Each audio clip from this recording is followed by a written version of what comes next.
शिव जी के लिए कहा जाता है कि वो बहुत सरल है और एकदम भोले हैं, इसीलिए उनको जानना बहुत कठिन है।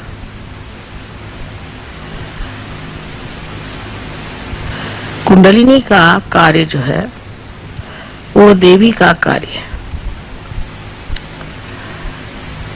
देवी ही इस चराचर सृष्टि को बनाती है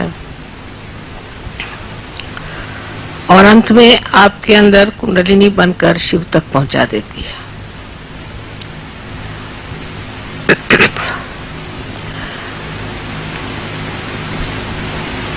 शिव का पूजन होते वक्त याद रखना चाहिए कि शिव के गुण धर्म हमारे अंदर विकसित हुए या नहीं।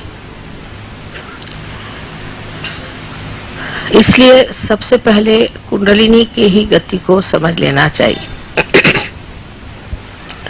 जब कुंडलिनी का जागरण होता है तो सर्वप्रथम वो आपके शरीर को स्वस्थ करती है, क्योंकि शरीर का भी स्वस्थ होना जरूरी है और इसलिए आपका चित्त पहले अपने शरीर पे जाता है। शुरुआत में सब यही बताते हैं कि मुझे ये तकलीफ, मेरी ये शारीरिक तकलीफ है, मुझे यहाँ दुखता है, मुझे ये बीमारी है। या कुछ लोग शरीर से हृष्ट पुष्ट होते हैं तो वो बताते हैं कि मुझे सांसारिक क्या तकलीफ है। क्योंकि जब हम लोग जागृत अवस्था में होते हैं तो हमारा चित्त इन सब चीजों की तरफ आकर्षित रहता है और इससे हम लोग काफी तकलीफ में रहते हैं।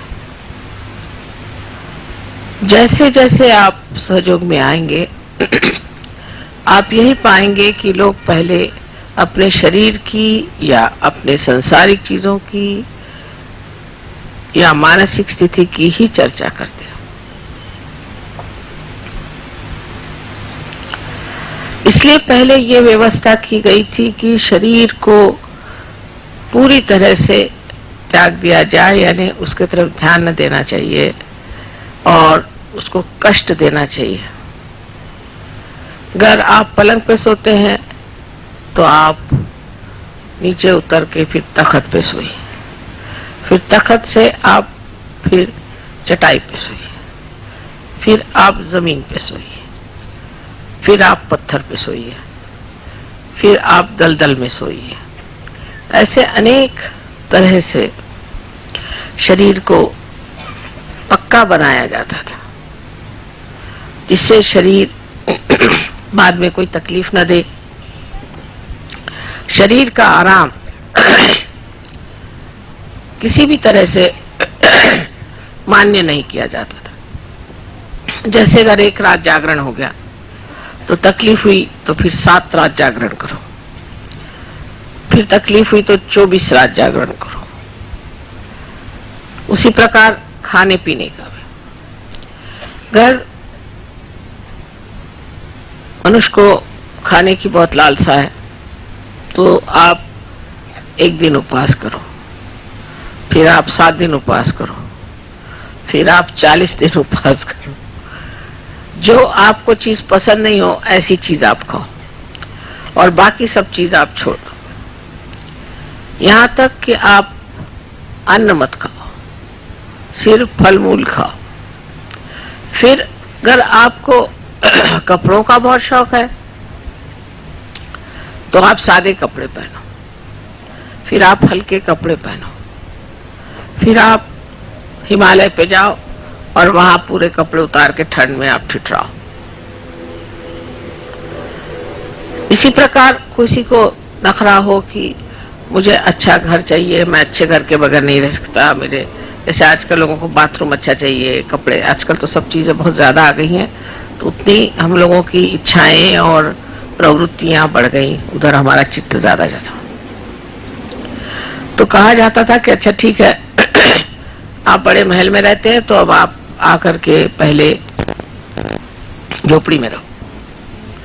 फिर झोपड़ी में भी बाड़ा लगाते थे, उसमें भी वो अपने को असुरक्षित समझते थे। तो कहा जाता था अच्छा अगर इसमें आप अपने को असुरक्षित समझते हैं तो ठीक है, आप जंगल में आके रहो।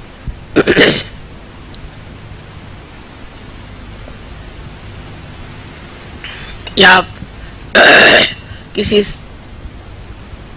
तीर्थ स्थान में जाओ, जैसे कि कोई निकला तो कांची का आदमी तीर्थ स्थान में जाएगा तो काशी जाएगा, और काशी का जाएगा तीर्थ स्थान में तो कांची जाएगा। रास्ते में उसको शेर खा जाएंगे, शेर ने छोड़ा तो सांप काट लेगा, सांप ने छोड़ा तो मगर खा जाएगा, और जब तक वो वहां पहुंचते हैं 1000 में से एक आध आदमी वहां पहुंचेगा। इस तरह से लोगों को छाटते छाटते और फिर उनको फिर आत्म साक्षात्कार की बातचीत की जाती थी। सहयोग में उल्टा हिसाब किताब किया हुआ। सहयोग में न तो आपको घर छोड़ना है, न द्वार छोड़ना है, नहीं अपने खाना पीना छोड़ना है, नहीं वस्त्र का कोई प्रॉब्लम है, कुछ नहीं, सब आप जैसे हैं ऐसे ही रहे। और इसमें आपकी कुंडलिनी का जागृत हो जाएगी। कुंडलिनी इसी स्थिति में जागृत हो जाएगी। पहले तो एक हिरण का चर्म बिछा के उस पे बैठ के साधना करके फिर आपकी तपश्चर्या होगी। उसके बाद आप बहुत दिन तक भूखे मरिएगा, एकदम आपकी हड्डियां निकल आएंगी। तब भी फिर परीक्षा होगी, आपको उल्टा टांगा जाएगा, कुएं में डाला जाएगा, 2-3 बार देखा जाएगा किस हालत में आप हैं। उसके बाद अगर आप जिंदा रह गए तब फिर कहीं जाकर के चर्चा होगी।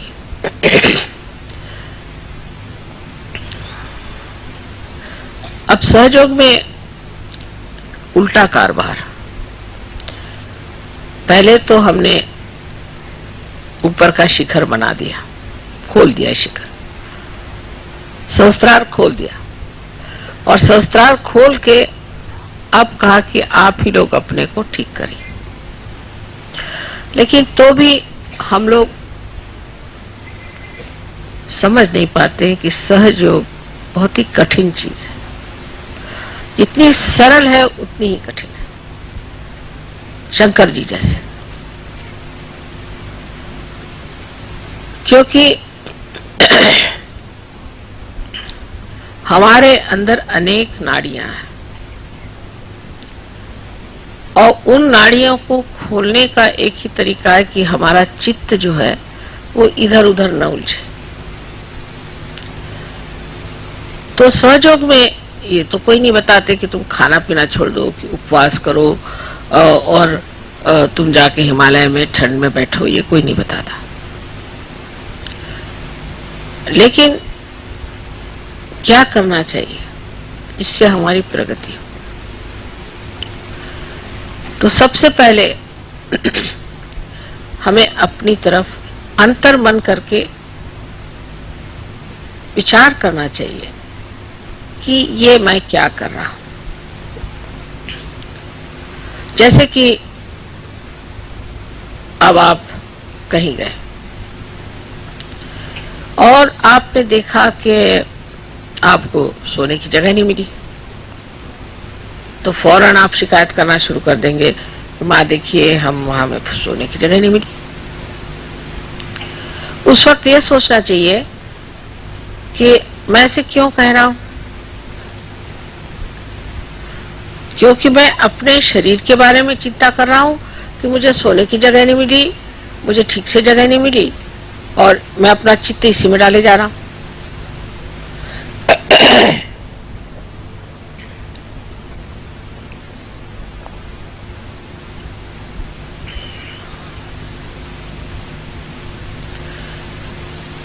अब उस वक्त में यह सोचना चाहिए कि अच्छा हुआ कि मुझे जगह मिली नहीं, अब सो जैसे सोना, अपने शरीर की ओर देखे ना, सो, अब यहीं सो, यहीं सोना होगा, तू सहयोगी है।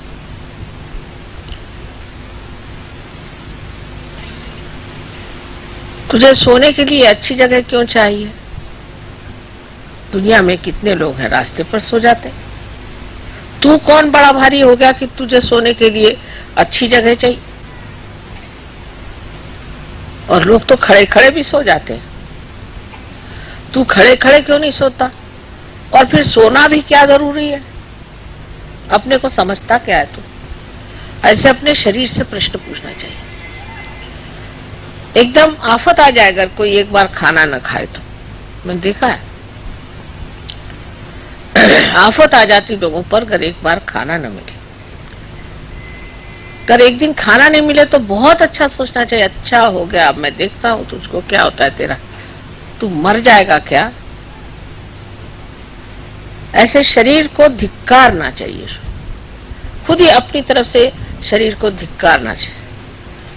अब जैसे आजकल तो बहुत ही ज्यादा शरीर के चोचले निकला है, जैसे कि ये हमने कपड़ा पहना तो उसका मैचिंग होना चाहिए, ये फलाना है, मतलब इस तरह की आधुनिक चीजें निकल आई हैं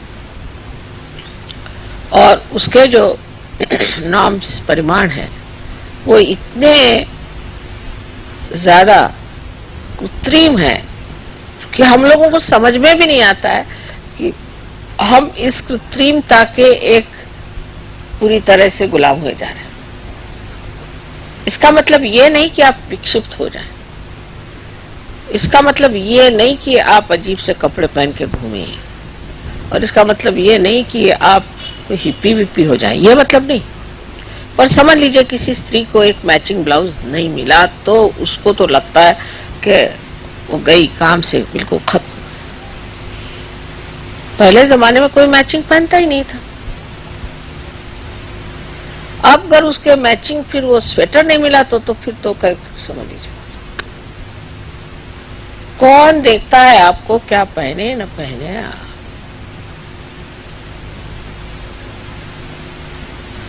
और ऐसे कौन आप देखने से कौन आप कोई ऐसी विभूति है कि आपको देखने से किसी का आज्ञा चक्र खुल जाएगा, कि किसी का कोई यंत्र खुल जाएगा, कि कोई ऐसी बात हो जाएगी? कुछ भी नहीं। उल्टे आपको देखने से तो कोई पकड़ जाएगा आदमी। कभी कभी तो मैं आंख झुका के चलती हूँ, लोग कहते हैं कि माँ तुम आंख क्यों झुकाते हो? मैं कहा भैया ठीक है चल दो, लेकिन हिम्मत भी करनी पड़ती कि भाई ये आंख है, इसको तो काम करना ही है और इसके काम बहुत है। लेकिन कलयुग में जितना आघात का तो कहीं नहीं हुआ। इसी प्रकार कोई एक भी चीज शुरू हो जाए, अब जैसे विलायत में है कि आपके बाल बिल्कुल उलझे होने चाहिए, तो अब सब ऐसे बाल उलझे घूम रहे। अब भाई तुम सहयोगी हो, तुम विशेष लोग हो, तुम ऐसे क्यों कर रहे हो? अपने को पूछना चाहिए कि मैं ऐसे क्यों करता हूँ, मैं अपने शरीर का इतना आराम क्यों देखता हूँ, मैं दुनिया के लोगों के साथ अपने को क्यों वैसी बनाना चाहता हूँ, उसी तरह से मैं क्यों रहना चाहता हूँ? मैं तो एक विशेष हूँ।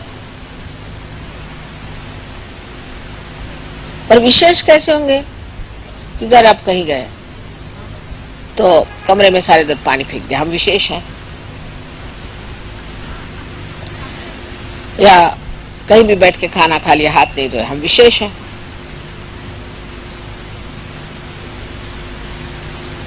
विशेष का मतलब ये कि आप में जो ये चित्त की चल विचल है उसे रोकना है। चित्त को लीन करना है चैतन्य में। फिर से सुनिए, चित्त को चैतन्य में लीन करना है। पर चित्त अगर इधर उधर उलझा रहे तो वो चैतन्य में कैसे लीन होगा?